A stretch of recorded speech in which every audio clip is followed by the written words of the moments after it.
Voilà ce que j'ai pu sortir. Je sais pas bien, il y a un espèce de flou, mais oui, par là, je sais pas, ouais. Faut que je regarde la caméra? Oui, c'est ça, c'est possible, ouais, mais je la vois pas bien la caméra en fait, parce que vous, vos visages brillent, mais pas la caméra. Ok. Ça va? J'ai les larmes aux yeux. Oh, arrête, on va pas pleurer à la fin. Tu laisses tout, et là, essayer de trouver un truc dans le sens où j'aimerais vous dire. Et j'aimerais vous dire, oui. D'accord. Je peux m'essuyer les larmes. Vas-y, relâche.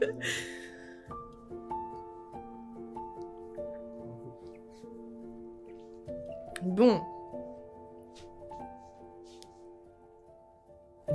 Oui, je me souviens quand j'étais petite, les dimanches, on allait avec mes parents dans la ferme familiale, là où est née ma grand-mère paternelle.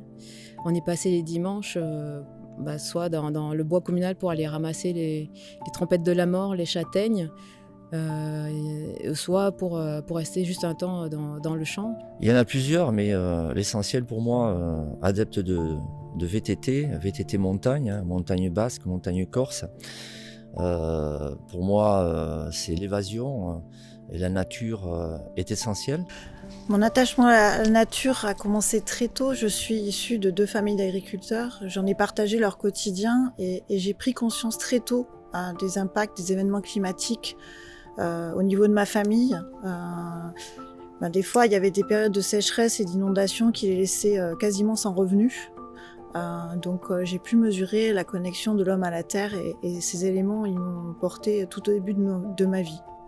Avec ma sœur, on jouait beaucoup dans le jardin, pieds nus. Et c'était des moments super simples, mais des moments où je me sentais vraiment dans mon élément, où je me sentais en phase avec ce qui m'entourait, avec mon environnement. Et aujourd'hui, c'est ce que je pense j'essaye de rechercher quand je vais à la montagne, retrouver ce petit moment, ces petits moments où on est émerveillé par la beauté de la nature et juste revenir à l'essentiel. Je me souviens des odeurs, par exemple les fleurs, des tilleuls, les tilleuls en fleurs, l'odeur même des bousses de vache, même ça sentait bon. Ou même aller dans les sous-bois et de sentir toute cette odeur d'humus. Aujourd'hui, je me rends compte que c'était vraiment un vrai lien avec la nature. Mon père me racontait aussi tout ce qu'il savait de tout ce qui nous entourait. Il savait aussi s'approcher des poules pour que j'arrive à les caresser. Même l'odeur des poules, je m'en souviens encore aujourd'hui. Quand on allait pêcher aussi, il m'apprenait à mettre un ver de terre. Bon, ok, j'ai jamais fait moi-même, j'ai toujours vu qu'il l'a fait, mais c'était des moments aussi où il pouvait m'apporter beaucoup de...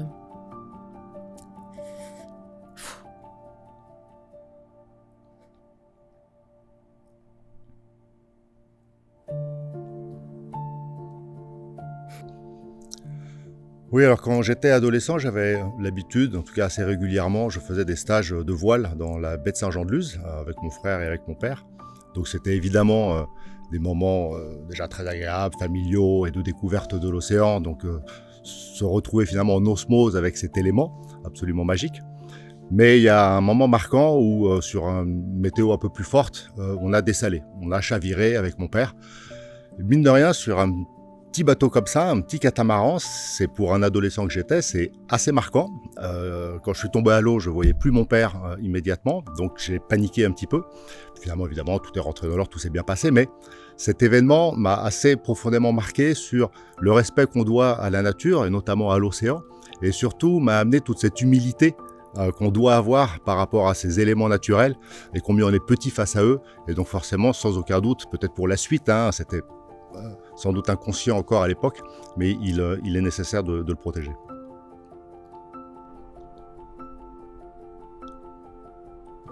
Cette maison, cette ferme, on l'a vendue au décès de mon oncle, quelques années avant que mon fils ne naisse. Et j'ai pas pris conscience de l'importance de transmettre ces informations-là à mon fils. Alors, un moment marquant,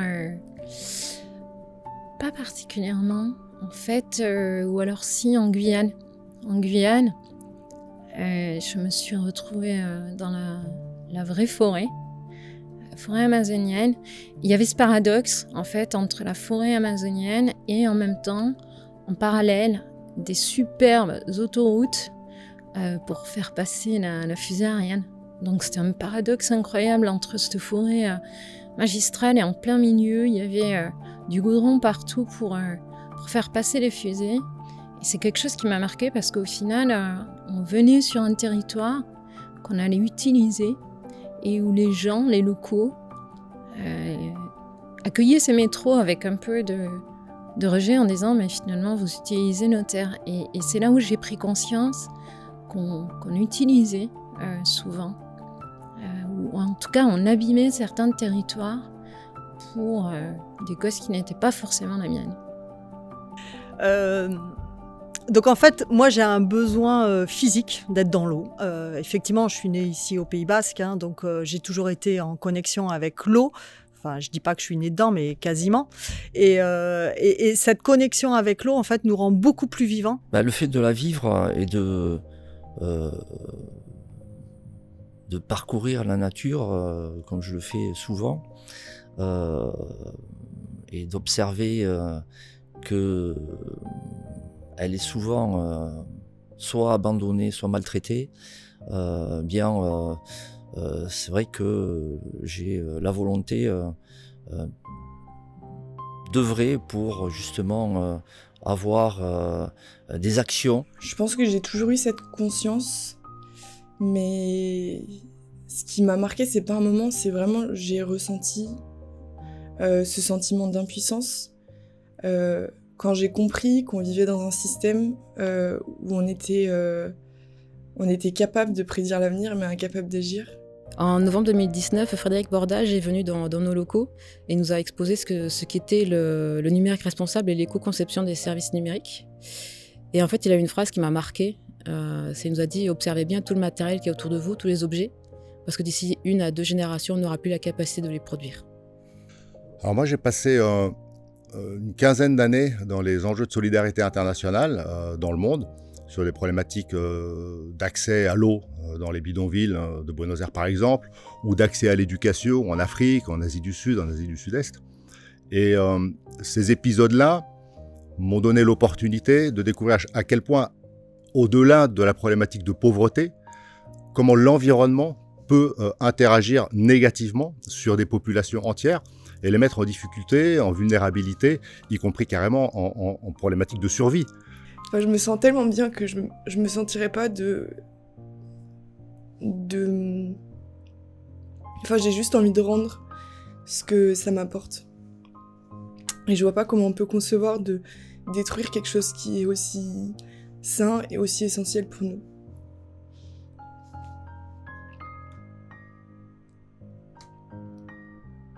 J'ai l'impression que quelque part, il y a des prises de conscience et d'autre part, il y a un laisser-aller complet, sans volonté affirmée de trouver des solutions pour laisser aux générations futures une planète qui soit acceptable. Je pense qu'on est allé trop loin et on s'est fait rattraper et on a oublié l'essentiel, quoi. En fait, depuis que j'ai des enfants, j'ai cette conscientisation qui, évidemment, s'est exacerbée, ce qui est tout à fait normal. Et ce qu'on a envie de laisser à nos enfants, c'est de ce qu'on a à minima, nous, connu. J'espère que tous les peuples pourront rester dans leur territoire. Parce qu'un territoire, c'est important pour un peuple, pour une culture. Et c'est cette diversité de cultures qui m'inquiète. C'est la disparition de certaines cultures qui nourrissent l'humanité qui m'inquiète. Il n'est pas question qu'un jour on nous dise « vous ne vous baignez plus dans l'océan ». Pour moi, c'est pas concevable. En fait, quand je suis sortie de mes études, j'ai fait des études en commercial. Et en fait, j'associais tellement l'argent à quelque chose de négatif par rapport au système dans lequel on est et par rapport à la place que l'argent prend, qui devrait être finalement la place du vivant. Je me suis dit, j'ai pas envie de contribuer à ce système-là. Et c'est là où je me suis tournée vers des causes, et donc la mienne était celle de l'environnement. Et c'est là où j'ai découvert la graine digitale. Moi, je ressens cette évolution du monde comme, c'est peut-être un peu bizarre de le dire, mais comme quelque chose de naturel, c'est quelque chose qui advient, et donc il faut y faire face. On n'a pas de choix finalement, donc ça s'impose à nous. Donc la question est plutôt sur comment on fait, et comment on se met en mouvement, et comment on se mobilise tous ensemble pour y faire face. Donc c'est finalement un processus assez naturel de mise en mouvement et de mise en action chez moi. Effectivement, ces dernières années, on peut dire que ça bouge plus. Donc, faut espérer que, voilà, on ait fait cette bascule. Au début, cet engagement me faisait peur parce qu'on part sur des notions qui ne sont pas forcément maîtrisées aujourd'hui. C'est difficile d'apporter une méthodologie dans sa structure et dans les projets. Mais en faisant pas à pas, action après action, on se rend compte qu'il y a quand même moyen de sensibiliser et d'améliorer les choses. C'est un sentiment, qu'est-ce que je pourrais dire ? Moi, je suis un peu guerrier. Donc, j'ai un sentiment de vouloir défendre cette planète et de mettre tout en œuvre de ce que je peux. Hein, je ne peux pas tout. Et de convaincre aussi, moi, ma famille l'est, mais de convaincre des amis, des collègues et tout type de personnes lorsque je vois qu'il y a des incohérences sur la façon de se comporter avec notre environnement. On a tendance à parler de l'humain et de l'environnement, mais pour moi, c'est pas pour moi, hein, c'est un fait, l'humain fait partie de l'environnement. Donc il faut recentrer ça, et il faut pas oublier que on fait partie d'un tout, et que si ce tout il est déréglé, l'humain lui-même est déréglé, quoi. Il ne faut pas se laisser dans une atmosphère pesante. On peut tous faire des choses au quotidien.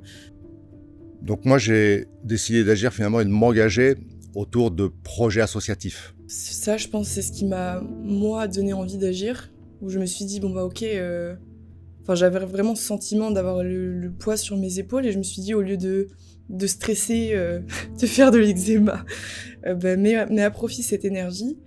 Et ça, je le fais au quotidien avec la graine digitale, où on utilise l'impact de l'image pour transmettre les bons messages, et on essaye de vraiment trouver un modèle qui régénère le vivant, et donc nous par définition.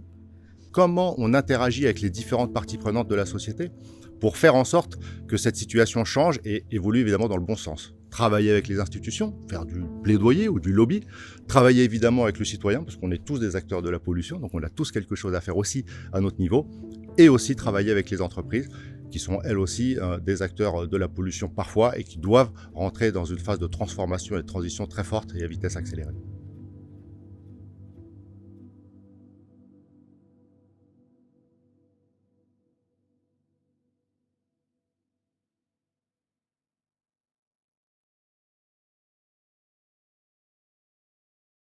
Je m'appelle Delphine Biscay, je suis directrice territoriale pour la SNCF Voyageurs. J'ai pris conscience très tôt de l'impact de l'environnement et de sa préservation, et c'est pour ça que consciemment ou inconsciemment, j'ai rejoint il y a 25 ans un groupe très porteur dans la mobilité durable, tout d'abord dans le transport des marchandises, puis dans le monde du voyageur. C'est la SNCF. Je m'appelle Hélène Jacolin, je suis ingénieure en informatique chez OnePoint. Et j'aimerais vous dire qu'aujourd'hui, il faut imaginer que l'informatique, c'est une ressource comme l'eau ou l'électricité. Il faut l'utiliser quand on en a vraiment besoin. Je m'appelle Maria-Françoise Chevaria, je suis cofondatrice de l'association Climat Connexion. Et je veux vous dire qu'il ne tient qu'à vous, qu'à nous, que sur ce territoire, on crée ce fameux lien, on crée ces émotions pour fédérer tout le monde, et pour faire peut-être un des premiers territoires leaders dans la décarbonation et dans la transition écologique. Donc, je m'appelle Marion Tenet, je travaille à l'association Water Family du flocon à la vague. Et j'aimerais vous dire une chose. Effectivement, l'emballement climatique, il est là. On le sait tous. Maintenant, je pense qu'on a tous un rôle à jouer pour pouvoir le limiter. On ne va pas dire l'arrêter, hein, je ne vais pas être si optimiste que ça, mais en tout cas le limiter. Il faut qu'on s'adapte à cet emballement climatique. Et finalement, c'est l'affaire de tous. Ce n'est pas l'affaire que des gouvernants, des élus. Ils ont leur rôle à jouer, mais on a aussi notre rôle de citoyen.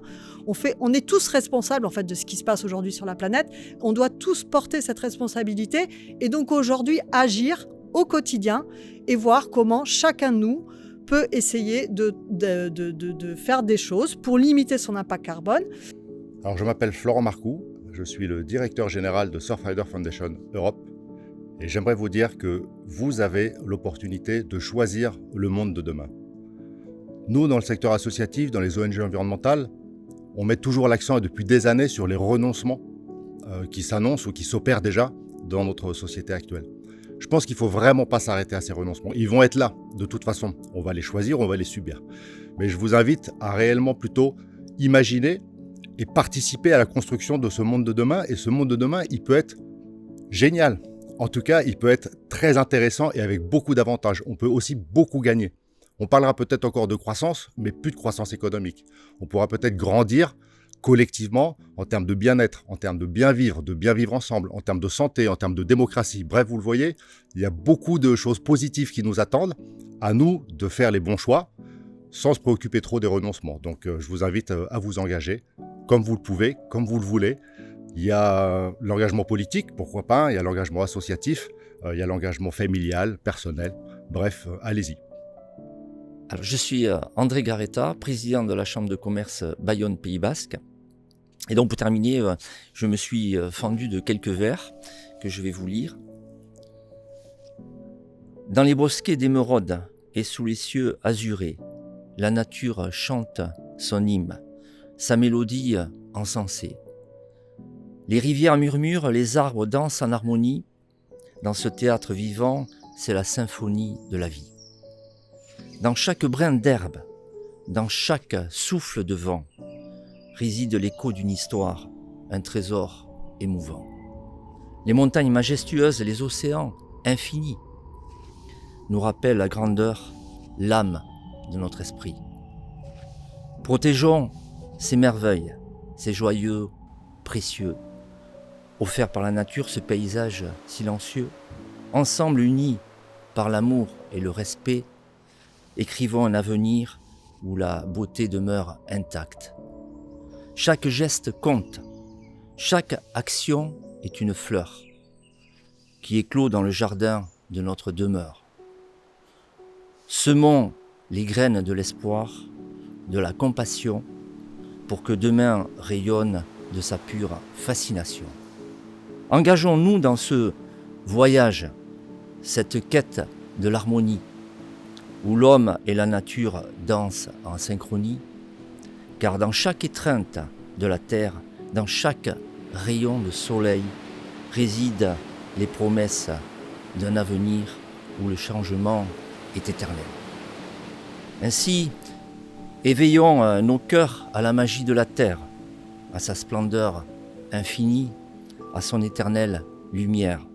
Ensemble, faisons du changement notre allié, pour que la beauté de la nature puisse toujours rayonner. Merci.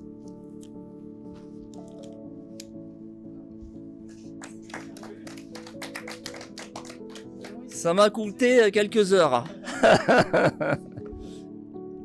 Je m'appelle Anna Rieulier, je suis productrice chez La Graine Digitale et j'aimerais vous dire de ne pas avoir peur. N'ayons pas peur de déconstruire ces schémas, n'ayons pas peur d'écrire de nouveaux récits car nous serons fiers de les transmettre. N'ayons pas peur de réinventer parce que nous avons juste en fait à chérir ce que nous avons déjà. Et puis, à quoi bon faire avancer le monde si l'humanité recule ?